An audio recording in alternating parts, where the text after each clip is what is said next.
اور لڑکیوں جیسی مخلوق پر تو میں یقین کرتا ہی نہیں ہوں۔ آپ ایسا کیوں کر رہی ہیں؟ آخر لڑکیوں نے آپ کا کیا بگاڑا ہے؟ ارمغان نے کوئی جواب نہیں دیا تھا۔ تم اس کی صفائی کری ہو یا پھر میں دوبارہ سے اس کھیل کا آغاز کروں؟ آئزل نے بخلاتے ہوئے فوراً سے کچن کی صفائی شروع کر دی تھی۔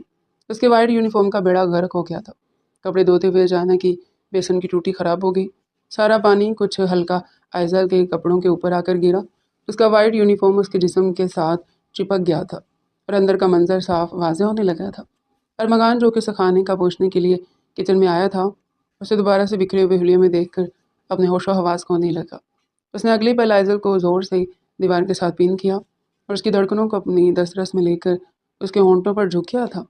آئزل کو بالکل بھی سب کی امید نہیں تھی۔ اس کے ہونٹوں کو جی بھر کر چومنے کے بعد ارمغان اس سے الگ ہوا۔ ویسے میں تم پر کافی عرصے کے بعد غور کر رہا ہوں اور مجھے ریئلائز ہو رہا ہے کہ تم باقی لڑکیوں سے کافی حد تک منفرد ہو۔ ارمغان کا اشارہ اس کے نسوانی حسن کی طرف تھا۔ آئزل نے فوراً ہی اپنے دونوں بازو اپنے سینے پر باندھ لیے تھے۔ کیا مجھے کپڑے مل سکتے ہیں؟ ارمغان نے نفی میں گردن ہلا دی۔ مائنڈ اٹ، میں تم سے اپنی چیزیں شیئر نہیں کروں گا، یہ میرے اصولوں کے خلاف ہے۔ آئزل بس اس کو گھور کر رہ گئی تھی۔ اگر آپ اپنی چیزیں شیئر نہیں کر سکتے تو پھر مجھ سے دور رہیں۔ بار بار مجھے پریشان کرنے کی کوشش مت کریں۔ ارمغان شرارتی انداز میں مسکرا دیا۔ آئزل جب پلٹی تو ارمغان نے دوبارہ سے اس کے بال کندھے سے ہٹا کر اس کی گردن پر اپنے لب رکھ دیے تھے۔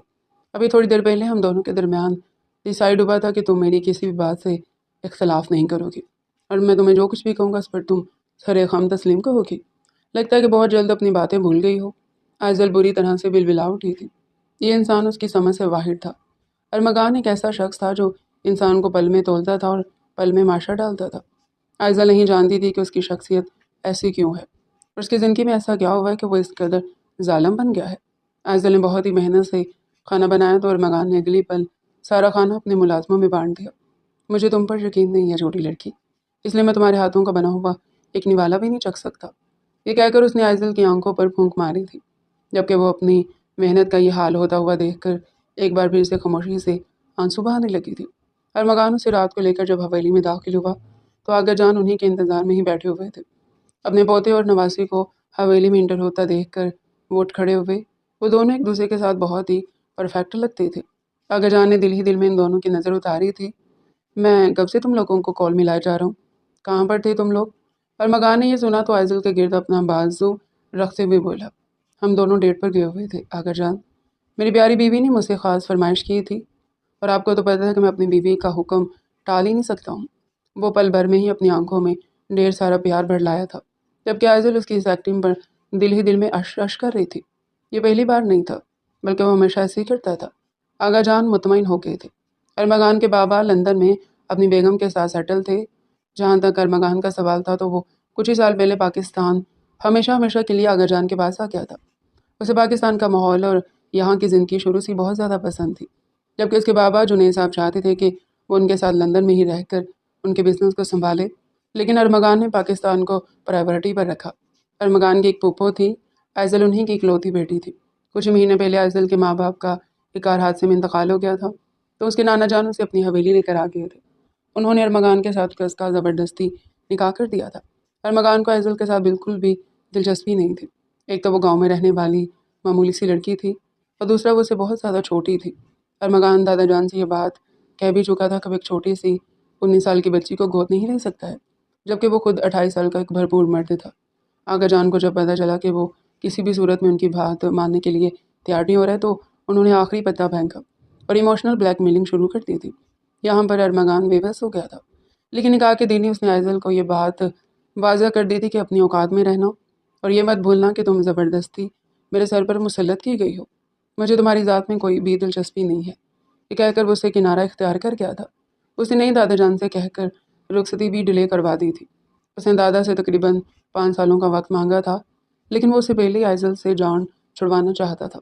اسے عورتوں سے شدید نفرت تھی۔ لندن میں اسے ایک لڑکی سے محبت ہوئی تھی، لیکن اس لڑکی نے اس کے دوست کے ساتھ مل کر اس کو چیٹ کیا تھا۔ ارمغان کو لگنے لگا تھا کہ سب عورتیں ایک جیسی ہوتی ہیں۔ آئزل کو تو وہ ویسے بھی کسی خاتے میں نہیں لاتا تھا، لیکن پھر کچھ دن پہلے اس نے نوٹ کرنا شروع کیا کہ آئزل اپنے آپ پر فوکس کرنے لگی ہے۔ وہ خود کو گروم کر رہی ہے۔ ایک تو آگا جان نے اس کا داخلہ بھی شہر کے سب سے بڑے کالج میں کروایا تھا، جہاں پر لڑکے لڑکیاں اکٹھے ہی پڑھتے تھے۔ شروع شروع میں تو آئزل اپنے گرد دوپٹہ لپیٹ کر جاتی تھی، لیکن کچھ عرصہ بعد